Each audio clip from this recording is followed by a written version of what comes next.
네, 반갑습니다. 질문 하나 보겠습니다. 불교로 이제 개종을 한 뒤에 불교의 놀라운 가르침과 교리에 매료되어서 열심히 불교를 이제 공부를 했었고, 자신이 기존에 가지고 있던 종교에서 알고 있던 그 기복적인 그런 거에 비해서 불교가 상당히 불교 교리가 논리적이고 이런 것을 보고 아주 상당히 놀라웠다고 그러고요. 그래서 기복은 눈길도 주지 않았었고 이 가르침, 이 법 공부에만 매진을 해 왔었는데요.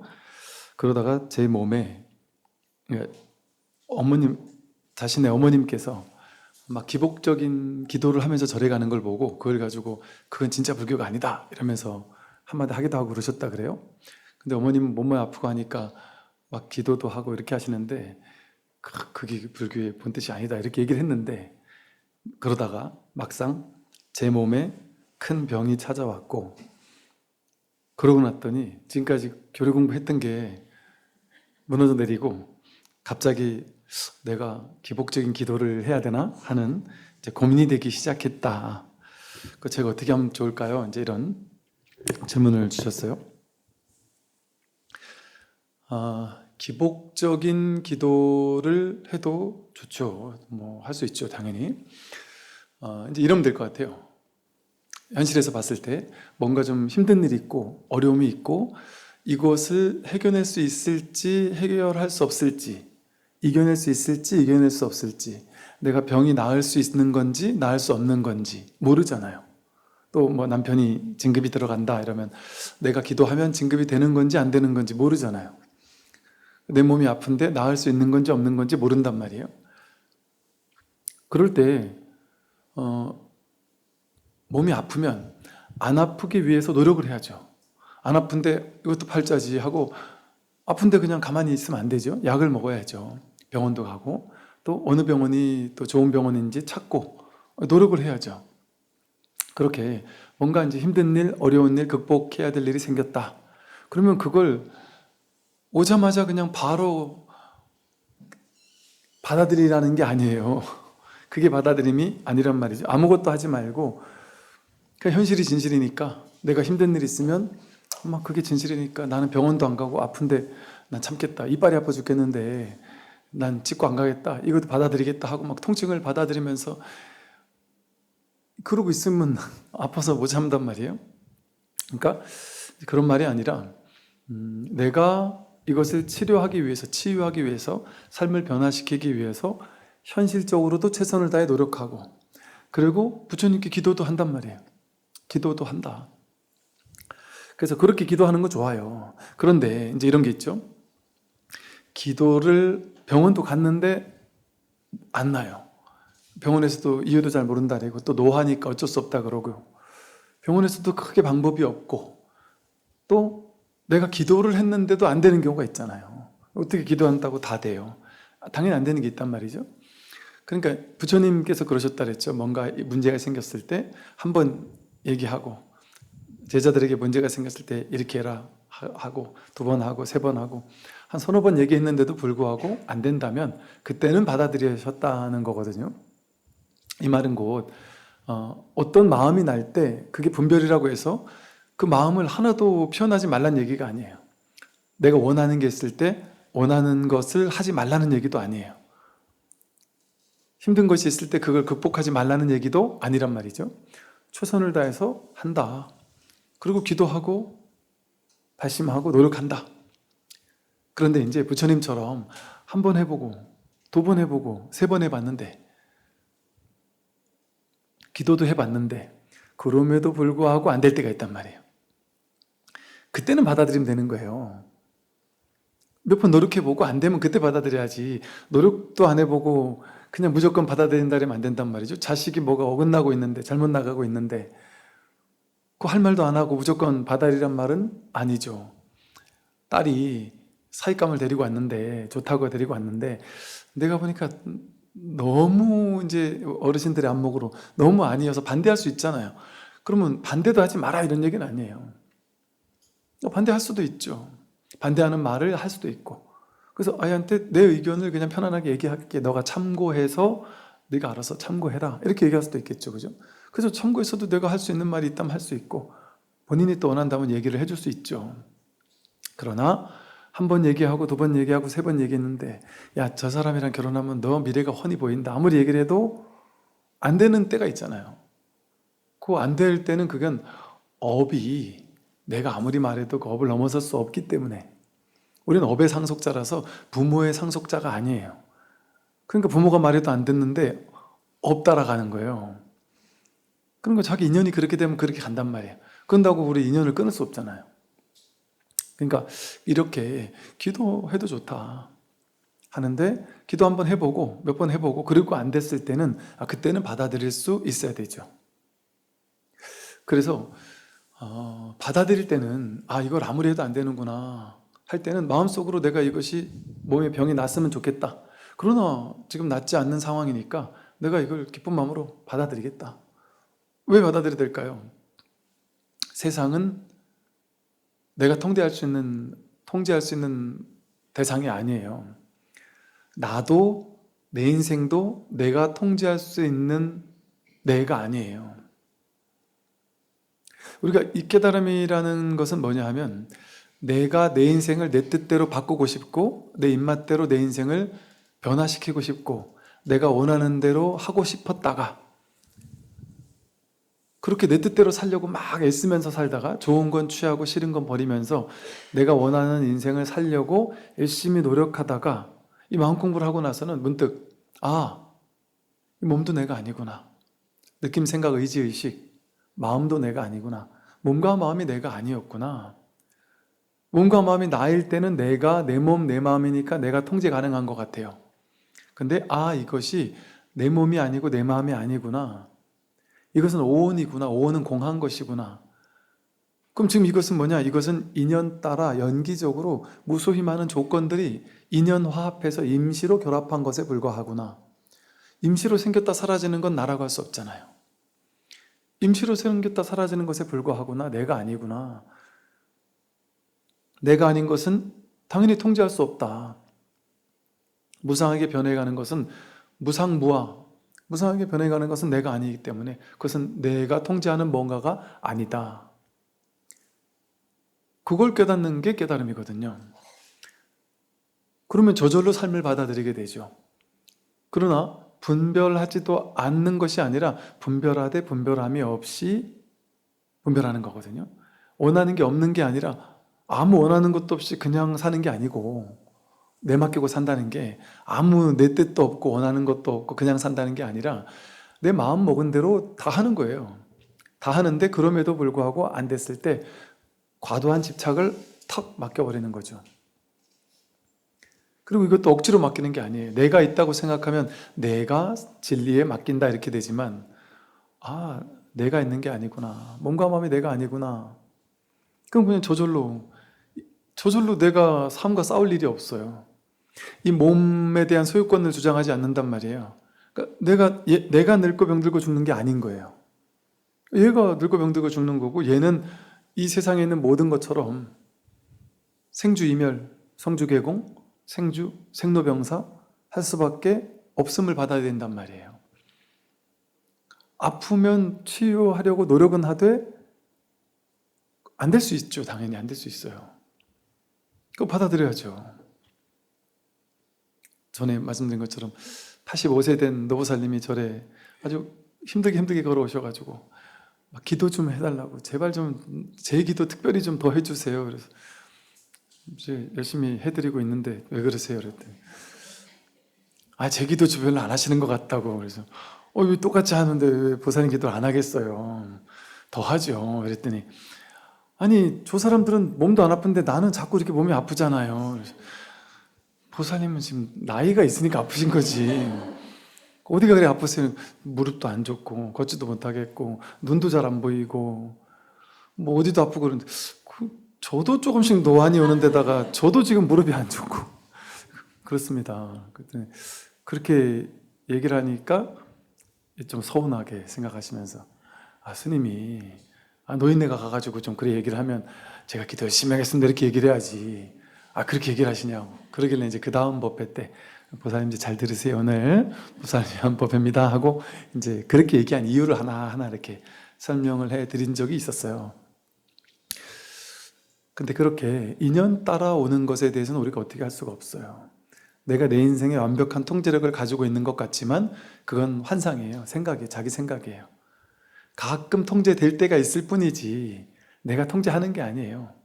가끔 삶의 인연과 내 생각이 맞아떨어질 때가 꽤 있죠. 왜냐면 내가 내 인생이 초중학교 나와서 다닐 때 한 6년, 7년, 8년 학교 다녀본 업이 있잖아요. 그러니까 내가 공부 좀 잘하는 사람이다, 못하는 사람이다라는 게 있잖아요. 그러니까 공부 좀 잘하는 사람은 거기 맞게 좀 더 원하겠죠. 그러니까 공부 잘하는 사람이었으니까 내가 원하는 학교를 갈 수도 있겠죠. 그죠? 그렇게 그냥 내 생각과 인연이 맞아 떨어질 수는 있어요. 근데 공부 잘한다고 무조건 좋은 데 가는 건 아니잖아요. 안 맞아 떨어질 확률도 꽤 있거든요. 근데 우리는 몇 번 맞아 떨어지는 걸 보고 내가 내 인생에 통제력을 가진 걸로 착각하는 거예요. 삶은 내 뜻대로 되는 게 아니라 법계의 뜻대로 인연 따라 되는 거예요. 그렇다고 내 생각대로 완전히 안 되는 건 아니죠. 내가 마음은 내야죠. 연 하듯이. 인은 나에게 달렸지만 무수히 많은 연들이 받쳐줄 때만 가능하단 말이에요. 근데 그 연이 중중무진 연기라고 하는데 이 연이 내 병을 낫게 해줄지 안 낫게 해줄지 나도 모르고 부처님도 모르고 아무도 모른단 말이에요. 의사 선생님도 모르고 아무도 모르는 거예요. 그건. 그러니까 모르는 걸 아는 척하거나 알려고 하는 게 내가 내 뜻대로 통제하려는 거잖아요. 그 생각을 내려놓으면 모르는 건 모르는 것대로 허용하게 된단 말이죠. 그게 진짜 자유예요.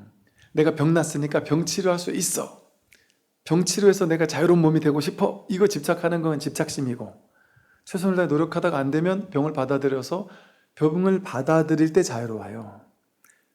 병을 완벽히 치유해야 돼 할 때 자유로운 게 아니고, 완벽히 치유해야 된다고 생각해서 치유했을 때 기쁜 것은 시간이 지나면 다시 무너져요.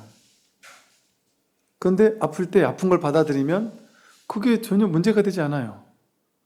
무릎이 아파서 올해는 못 걷는다. 그러면 이제 오케이, 이제는 한 서너 시간 이내로만 걷자. 제가 이거 걷는 게 되게 제 행복이었거든요. 옛날에는 뭐 히말라야, 뭐 지리산, 뭐 남들 며칠 동안 갈 거 한 반이나 빠르면 반, 3분의 2만 해도 충분히 가는데 문제가 없었단 말이에요. 근데 이제 한때 좀 너무 과하게 산에 다니고 하면서 한쪽 무릎이 좀 안 좋아지다 보니까 그 이제는 한 오르막을 한 4시간, 서너 시간 이상 좀 무리해서 올라가면 약간 신호가 오더라고요. 그러니까 그때부터는 이제는 약간 이제 완만한 산 뭐 그런 데 정도로 이렇게 다니니까 저 튼튼해지고 뭐 문제가 없어요. 뭐 그렇구나, 이거 그냥 이런 거구나. 눈이 이제 노화가 오면 노화가 이제 시작됐구나. 그냥 받아들이는 거예요. 여러분들 흰머리 나면 흰머리 나는구나. 나이가 들면 드는구나. 이렇게 당연하게 받아들이는 거죠. 나는 더 젊어 보일 거야. 이 생각을 믿으면 인생이 스트레스 받아요. 그 생각 때문에 내 자유가 박탈이 돼버려요. 근데 그거 여기 뭐 죽은 개가 나고 뭐가 나고 하는 거에 대해서 확 받아들이면 이제 괜찮아요. 상관이 없어요. 훅 받아들이면. 근데 그 생각을 믿고 그걸 따라가면 힘들어요. 그리고 삶은 어차피 인생은 내 뜻대로 되는 게 아니라 인연 뜻대로 돼요. 그러니까 할 수 있는 건 최선을 다해 하는데, 이 인은 나에게 달려 있으니까 할 수 있는 건 최선을 다해 하는데 집착만 안 하면 세상 진짜 마음 편하죠. 그러니까 이분이 왜 괴롭겠어요? 갑자기 왜 이렇게 고민이 되겠어요? 이 병을 나아야 된다라는 데 집착하니까. 이 병은 나을 수도 있고 안 나을 수 있다는 걸 받아들이면 어때요? 낫기 위해서 노력은 하는 거예요.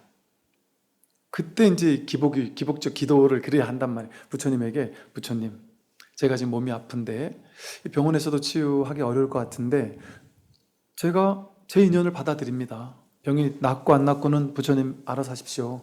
그러나 내가 아무것도 안 하는 것은 아니지 않습니까? 말하자면 부처님, 제가 부처님께 기도하니까 저도 최선을 다해서 이 병이 낫도록 노력하겠습니다. 낫고 안 낫고는 당신 알아서 하십시오. 내가 죽을 때가 됐으면 죽게 하시고 아직 죽을 때가 안 됐으면 당신 알아서 살리세요. 그러니까 내가 몇 군데 여기저기 용화단에 찾아갈 건데 당신이 내 인연이 아직 죽을 때가 안 됐으면 기가 막히게 좋은 분을 만날 수 있는 좋은 복을 알아서 주시겠죠. 하고 그러고 부처님께 맡겨버리는 거예요. 그렇게 맡기는 기도를 하는 거예요. 부처님 당신 알아서 하세요 하고. 그게 진짜 기도예요. 부처님 당신 알아서 하십시오. 그러니까 그러면 근심 걱정이 덜해요. 마음이 편안해요.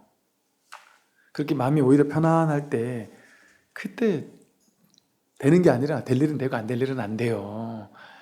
그게 되는 거예요. 그러니까 이거 한번 크게 마음 먹는 게 쉽지 않죠. 이게 방아착하는 게 크게 한번 몰록 놔야 된단 말이에요. 자기의 인생에 대해서. 오늘 보겠습니다. 124쪽이고요. 어리석은 사람은 법상에 집착하여 일행삼매에 대해 앉아서 움직이지 않으며 망령스럽게 마음을 일으키지 않는 것이 곧 일행삼매라고 말합니다. 그러나 이와 같이 이해한다면 곧 무정물과 다를 바가 없으니 참된 도를 방해하고 막는 원인이 될 뿐입니다. 어리석은 사람이 법상에 집착해요. 하필 이름이 법상이어서 이 말뜻 이대로도 맞는 말이에요. 어리석은 사람은 법상에 집착한다. 한문도 똑같아요.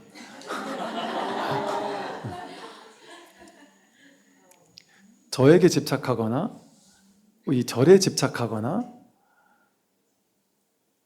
과도하게 기대려고 하는 거, 그거는 그렇게 올바른 방법이 아니에요. 왜냐하면 절이 있고 스님이 있는 이유는 뭔지 아세요? 자기 부처에게로 돌아가도록 해주기 위해서, 자기에게로 되돌아가도록 하기 위해서, 모든 힘의 원천이 자기에게 있다는 것을 일깨워주기 위해서 절이 있는 거거든요. 그런데 절에서 그런 얘기를 해주니까 절에 집착을 하면 어떤 일이 되겠어요? 내가 스님에게 법문에 의지하고 절에 의지해서 평생 내가 의지하며 살겠다. 내 바깥에 의지하는 거예요. 그건 진짜 불법이 아니잖아요. 내 바깥에 자꾸 의지하니까. 그래서 과도하게 의지하려고 하면 오히려 그걸 싹 뺏어줘야 된단 말이에요. 그래서 자기에게로 돌아가도록 해줘야 돼요. 자기 불법성을 만나도록 해야 된단 말이에요. 자기가 부처구나. 그럼 이 세상 천지에 어디도 내가 의지할 데가 없구나, 어디도 머무를 데가 없구나, 이러면 순간 좀 공허해질 수가 있어요. 그런데 그게 공허함이 아니에요. 내가 부처고 진정한 내가 의지천대요. 이거 확인하는 거지. 우리가 죽을 때까지 의지해서 저분에게 기도하면 뭐든지 들어주는 그런 분을 만나가지고 진정한 종교를 찾았어? 그 가짜 종교를 찾은 거예요. 나를 묶어두는 종교잖아요. 나를 어딘가에 자꾸 묶어둬가지고 그분을 위해서 기도해야 되고 그분한테 뭔가 요구해야 되고 그 결과에 따라서 안 좋은 결과 나오면 원망하고, 그게 종교입니까? 그 진짜 종교가 아니죠. 진짜 종교는 내가 누군지를 깨닫게 하는 거예요. 자기에게로 돌아가게 하는 거예요. 내가 신성이 있고 내가 불성이 있구나, 나구나. 그러면 진짜 힘의 원천이 자기에게로 돌아오죠. 그 자기는 이 몸의 자기를 얘기하는 게 아니에요. 그래서 이 삶 전체가 통으로 내맡겨지는 거예요. 이 겉에 드러난 모양, 이 몸의 모양, 이 세상의 모양, 모양의 세계에는 큰 관심이 없어요. 모양 이전에 모양 없는 이 마음에 통달했을 때, 그때 현실 세계, 모양의 세계는 관심이 없어요. 모양이 아프든, 모양이 뭐 잘 나가든 못 나가든, 돈을 많이 벌든 적게 벌든, 외모가 뭐 늙어졌든 아무 상관이 없단 말이에요. 모양은 진짜 내가 아니니까. 모양에 끌려다니면 내가 평생 죽을 때까지 끌려다니며 사는 노예잖아요.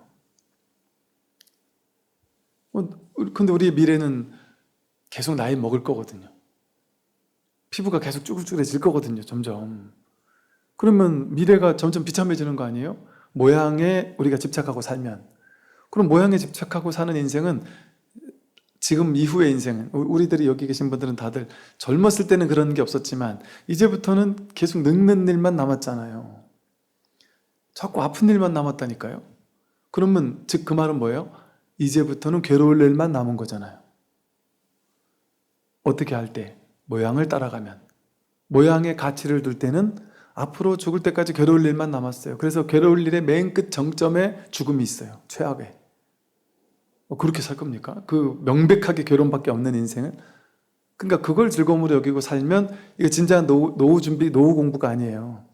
진짜 노후 공부는 지금까지는 내가 젊고 팔팔하고 쌩쌩했으니까 이 몸 젊은 혈기 가지고 열심히 일하고 돈도 벌고 그러고 살아온 시기였단 말이에요. 지금까지는.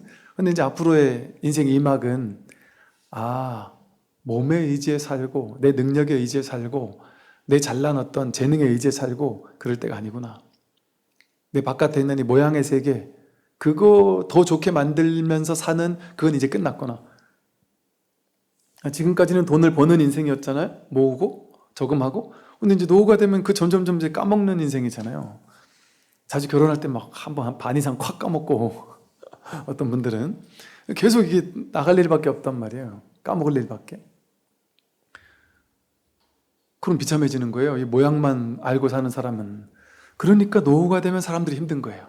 근데 이 진짜 마음 공부하게 되면 이제는 진짜를 공부할 때인 거예요. 모양의 세계를 쫓아다니면서 나는 나쁜 모양을 좋은 모양으로 바꾸고, 가난의 모양을 부자의 모양으로 바꾸고, 젊음을 더 오래 지속되게 만들고, 이거 모양 따라가는 공부란 말이에요. 그거는 희망이 없어요. 그건 영원하지 않아요. 그건 진짜 공부가 아닙니다. 그건 유한한 거예요. 임시로 왔다가 가는 것 뿐이란 말이에요. 그거 아닌 여여부동한, 갓난아기 때도 있었고 10대, 20대 때도 있었고 젊을 때나 늙을 때나 똑같이 있는, 물론 있다거나 없다고도 말할 수 없는, 그 어떤 분별로도 말할 수 없는, 그러니까 출세관이라고 하죠. 불성이라고 하는 거, 초기 불교 하시는 분들이 얘기하듯이 선불교에서 말하는 불성이 뭐 내세워서 있다 하는 거 아니에요. 있다 없다를 초월하는 중도적인 무언가를 그냥 불성이라고 이름했을 뿐이에요. 이름할 수 없는 것을. 그러니까 우리가 생각으로 할 수 있는 생각의 대상인 어떤 불성, 그런 거 아니라니까요. 그러니까 그렇게 생각하는 사람에겐 불성조차 없다 이렇게 표현하는 거예요. 본래 무일물이다. 그거 얘기하는 게 아니에요. 그래서 이 진짜 자기의 본성품, 본성품이 다른 게 성품이 아니라 분별 따라가지 않으면 죽나요? 분별하지 않으면 죽나요? 죽는 줄 알고 우리는 분별만 쫓아가며 산단 말이에요. 근데 분별 따라가지 않아도 살아있는 게 있어요. 애쓰지 않아도, 노력하지 않아도, 유의 조작하지 않아도 저절로 있는 게 있단 말이에요. 저절로 살아있는 게 있단 말이에요. 이게 저절로 살아있어요. 저절로 깨어있어요. 그게 진짜 자기란 말이에요. 이건 몸도 아니고 마음도 아니에요. 그래서 이 마음 한번 깨닫는 게 선에서 말하는 공부예요. 그런데 이제 앞에서 일행삼매를 말했는데요. 일행삼매는 늘 있는 게 일행삼매를 했잖아요. 물론 있다 없다라는 분별도 할 수 없는 그런 늘 있는 거. 출세관을 얘기한단 말이에요. 이게 이제 일행삼매예요. 여러분 각자가 지금 갖추고 있는 거예요. 지금. 깨달은 사람, 깨닫지 못한 사람 상관없이 이 소리를 듣고 있다면 누구나 일행삼매예요. 늘 있는, 누구에게 완벽하게 갖춰져 있는 일행삼매를 말한단 말이에요. 그런데 그런 줄 모르고 어떤 사람들은 일행삼매 하는 그 삼매라는 어떤 모양을 만들어 놓고 그 모양에 집착한단 말이에요. 삼매를 얻어야 깨달을 수 있어 라고 해놓고 그 삼매라는 걸 모양으로 만들어서 이런 게 삼매야 이렇게 법상으로 쥔단 말이에요. 이건 법이야, 이건 진리야 라는, 삼매를 체득해야 돼 이렇게, 깨달으면 이런 거지 하고 이렇게 모양으로 쥔단 말이에요. 그래서 일행삼매에 대해서 일행삼매는 이런 거야 라고 쥐고 있어요. 어떤 거라고 하냐면 앉아서 움직이지 않으며 딱 좌선하고 이렇게 딱 움직이지 않고 가만히 앉아 있으면서 망령스럽게 마음을 일으키지 않는 것이 일행삼매다. 명상하는 데서 다 그러잖아요. 딱 명상 자세를 알려주고 딱 앉아가지고 생각이 일어나지 않게 해라. 생각이 일어나지 않는 게 삼매다. 생각이 일어나지 않는 것이 오래 지속되다 보면 문득 이제 삼매가 탁 성취된다. 이렇게 얘기한단 말이죠. 앉아가지고 조작으로 만들어내야 된단 말이에요. 생각 없음을 만들어야 되고. 생각이 없게 만드는 건 조작이잖아요. 일행삼매는 그런 게 아니에요. 생각 다 하는데 생각이 없는 거예요. 모든 행동 다 하는데 행동이 일행, 하나로 여일한 행동이에요. 여연 행동이에요. 해도 행바가 없는. 그게 진짜 일행삼매란 말이죠. 그런데 사람들은 앉아서 움직이지 않으며 망령되게 생각을 일으키지 않는 거, 그게 일행삼매라고 딱 쥔단 말이에요. 일행삼매는 이런 거야 하고 쥐고 있단 말이에요. 그걸 법상이라 그래요. 법에 대한 상. 법은 이런 거야 하고. 분별하지 말라리잖아. 그걸 말뜻 따라가면 생각하지 말란 소리잖아요. 그럼 생각하지 말아야 되나 보다, 생각하면 다 안 되나 보다 해서 생각 없애는데 방점을 찍고 공부를 하려고 한단 말이죠. 그러나 이와 같이 이해한다면 곧 무정물과 다를 바가 없으니, 저 바깥에 있는 나무나 돌이나 그게 그럼 일행삼매 제일 잘하는 거 아니에요? 쟤네는 그냥 늘 선정삼매 아니에요? 우리가 밟고 다니는 저 자갈, 자갈은 늘 아무것도 안 하잖아요. 가만히 있잖아요. 꼼짝도 안 하잖아요. 비가 와도 뭐라고도 안 그러고 햇볕이 내렸을 때 덥다고도 안 하고 아무 생각 없이 가만히 있단 말이에요. 그러면 저게 무정삼매라 이 소리죠. 저 무정물과 다를 바가 없으니 참된 도를 방해하고 막는 원인이 될 뿐입니다. 이렇게 생각하면 참된 도를 찾지 않겠죠. 이게 도라고 하는, 이것이 도야라는 법을 쥐고 있잖아요. 생각이 일어나지 않아야 되고 오래 앉아있는 게 법이야. 오래 앉아있는 게 수행이야. 앉아있는 게 수행이지 어떻게. 요즘에 이제 이런 얘기를 많이 하면 사람들이 그런단 말이에요. 조수님이 지금 제정신이야? 앉아서 이렇게 있는 게 수행이지 어떻게 법문 듣는 게 수행이냐. 말도 안 되는 소리 하고 있네. 연불하고 독경하고 뭐 하는 게 수행이지 아무것도 하지 말고 그냥 법문만 들으라는 게 저게 말도 안 되는 소리를 하고 있네, 이렇게 생각하는 사람이 있단 말이에요. 그럴 것 같으면 초기에, 초기뿐 아니라 항상 그랬어요. 부처님 제자들은 어땠냔 말이에요. 다 법문 듣고 깨달았어요. 아함경 니까에 보면 명백하게 나오잖아요. 다 법문 듣고 깨달았어요. 이건 갈고 닦는 게 아니에요. 부처님 말씀하신 수행은 그렇게 유의조작으로 갈고 닦아서 여기서 저기로 가는 수행이 아니에요. 불교 수행은 불이중도예요. 여기서 저기로 갈 데가 없어요. 그러니까 선이라는 건 뭐냐면 가게 만드는 게 아니에요. 분별이 움직이지 못하게 하기 위해서 콱 막히게 한단 말이에요. 분별이 콱 막히게 한단 말이에요. 내가 누군지, 내가 누구냐 이먹고 이걸 확인해야 되는데 생각으로 안 된다. 노력해도 안 된다. 방법도 없다. 그 어떤 용을 써도 안 된다. 힘줘도 안 된다. 머리 굴리면 더 안 된다. 아무것도 하지 못하게 만든단 말이에요. 그럼 도대체 어쩌란 말이야 하고 막 그냥 궁금하긴 궁금한데 손발을 다 잘랐단 말이에요. 뭐 할 수 있는 게 아무것도 없단 말이에요. 그러니까 생각이 콱 막히죠. 그게 뭐 하는 겁니까? 그 법문 듣다 보니까, 법문을 들어보니까 조금 생각 움직이려고 하면 법문에서 생각하면 안 된다 또 얘기를 하고, 조금만 노력하려고 하면 노력하는 건 공부 아니다 이러고, 그렇게 계속 콱 막히도록 저절로 화두가 들리도록 몰아붙이는 게 선사의 법문이에요. 그래서 저절로 그냥 화두가 들리게 만든단 말이에요. 그래서 그냥 이러지도 저러지도 못하고 어떻게 하지도 못하게 콱 막히게 만들어요. 그게 수행 아닌 수행이에요. 그게 중도란 말이에요. 그럼 자기는 수행한다는 생각도 안 해요. 뭐 하는 게 없으니까. 그냥 콱 막혀 있으니까. 뭐 진도가 1도 나간 것 같지가 않아. 이게 진도 나가는 건 진짜 수행이 아니에요. 오늘 진도 이만큼 나갔다. 뭔가 성취가 됐다. 내가 50% 된 것 같다. 70% 된 것 같다. 이거는 진짜가 아니란 말이에요. 본래 나를 확인하는데 50% 된 게, 내가 서울에 있는 사람이 서울로 가야 돼요. 근데 자기 생각으로 여긴 서울이 아니야 이러고 있어요. 서울 강남만 서울인 줄 알았던 사람이 어디 강북에 어디 허름한 동네 가서 자기는 서울에 왔다 그러는 거예요. 근데 목표는 뭐니? 저 서울 가는 거예요. 여기가 서울이야. 그럼 자기 생각으로 아니라고 막 그런단 말이에요. 그러면 그 사람이 서울 가려면 어떻게 해야 돼요? 버스를 타야 돼요. 기차를 타야 돼요. 뭐 걸어가야 돼요. 뛰어가야 돼요. 아무것도 할 필요가 없어요. 문득 그냥 여기도 서울이라고요? 여기가 서울이라고요? 아, 여기가 서울이구나. 이렇게 문득 확인하면 되는 거잖아요. 갈 필요가 없잖아요. 원래 자기가 있는 곳이 서울이니까. 서울 가는 게 목적이라면. 그러니까 가는 게 아니죠. 파라미타라는 거, 여기서 저기로 간다. 차 안에서 피아노로 간다. 그게 방편이에요. 방편. 가는 것처럼 방편을 썼단 말이에요. 이 자비심으로써. 근데 그건 방편의 말이에요. 여여부동한 거예요. 여여부동. 열에 여거 오지도 않고 가지도 않단 말이에요. 가대 간바가 없고 오대 온바가 없는 여유부동한 이거예요. 그러니까 이건 어디로 가는 게 아니죠. 돌로 나뉘는 공부가 아니란 말이죠. 그러니까 뭔가 열심히 달려가가지고 하거나 수행해서 간다? 이렇게 하면 도를 방해하고 막는 원인이 된다. 이거 되게 충격적인 얘기예요. 우리가 지금까지 해왔던 수행, 앉아가지고 막 밀어붙이는 수행, 열심히 노력하는 수행, 이 노력을 하면 그 결과 저런 목적지 도달하겠지라고 생각하는 수행, 그거는 방편으로는 도움이 돼요. 어느 정도 생각을 멈추고 방편으로 어느 정도까지 가는 데는 도움이 돼요. 내가 대학원까지 초중 고등학교 나오고 대학원 나와서 박사까지 따야 돼요?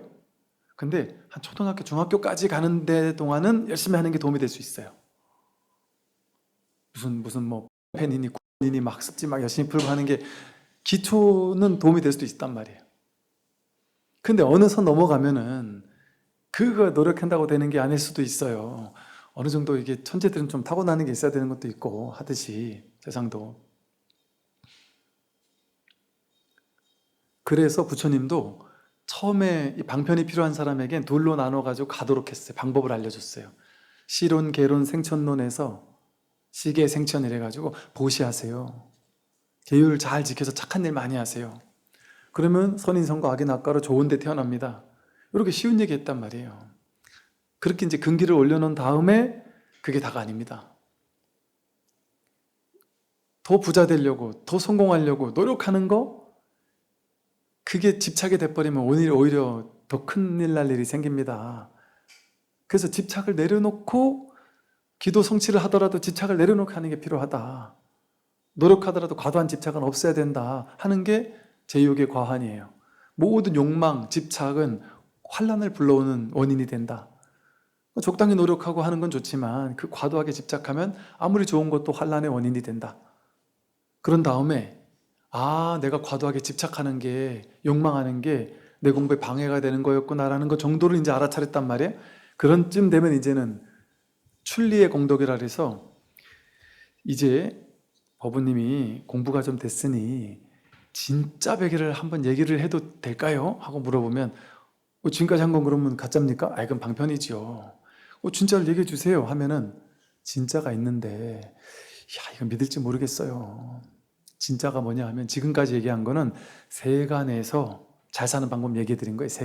세간을 내가 세간에 있구나, 세간의 한 사람이구나라는, 이게 내 몸이라는 것을 벗어난 얘기를 한 게 아니라 이게 내 몸이라는 그 틀 속에서, 이게 세상이라는 틀 속에서 세상에서 어떻게 하면 내가 좀 더 행복하고 잘 살 수 있는지 그 얘기해 드린 거거든요.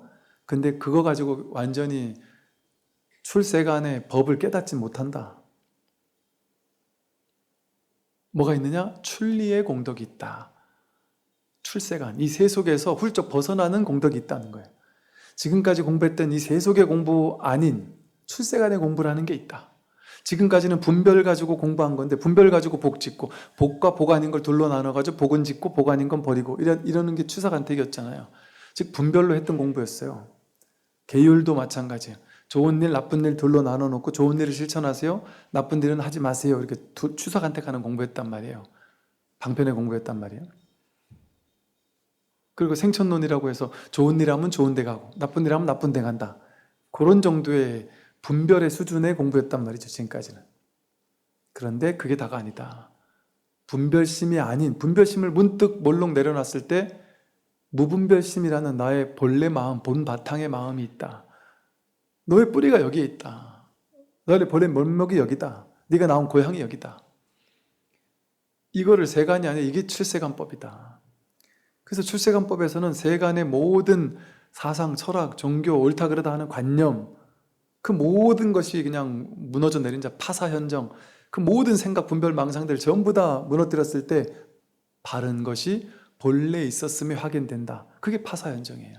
삿된 것을 깨뜨리면 바른 것은 본래 드러나 있다. 그게 출리의 공덕. 그럼 출리의 공덕 어떻게 하면 내가 출세간의 깨달음을 얻을 수 있습니까? 그때 마지막 관문이 사성제를 설했단 말이에요. 괴로움의 원인이 뭔지를 깨닫게 해서 괴로움에서 문득 벗어날 수 있도록 하는 길. 그게 선의 길이에요. 그게 선의 길이에요. 선에서 분별 망상을 탁 멈추게 해서 분별 아닌 이 자리를 한번 확인하게 만드는, 이 자리가 뭔 자리예요? 출세간의 자리라니까요. 자리 아닌 자리예요. 그러면 출세간과 세간이 둘인 것 같잖아요. 세간이고 출세간이고 출세간이고 세간이기 때문에 이 세간의 이게 대상 같잖아요. 세간법의 대상이잖아요. 요게 그대로 출세간이라니까요. 요게 세간에서 들리는, 귀에 들리는 어떤 대상의 소리 같지만 여기에 그대로 출세간, 이 세간 속에 그대로 출세간의 법이 있다니까요. 뜰 앞에 잣나무에 있고 마삼근에 있고, 이렇게 둘이 아닌 공부. 그래서 결국에는 이 불이법에 통달하는 것, 그 길로 결국엔 이 한 법으로 오도록 하는 게 모든 불교의 방편이에요. 그러니까 불교의 뭐 크고 작은, 높고 낮은, 기복적이고 뭐 수행하고 모든 방편이 다 좋아요. 그런데 어떨 때 좋으냐? 결국에 이 마지막 관문, 사성제로 돌아올 수 있을 때, 그때 그 모든 것들이 도움이 되는 거예요. 그런데 계속 초등학생 과정에만 머물러 있어서는 안 되겠죠. 오늘 여기까지 말씀을 드리도록 하겠습니다. 우리 BTN 불교 TV의 이런 모든 방송 제작 프로그램들은 여러분들의 작은 정성으로 제작되고 있습니다. 많은 동참 후원 부탁드립니다. 선물하십시오.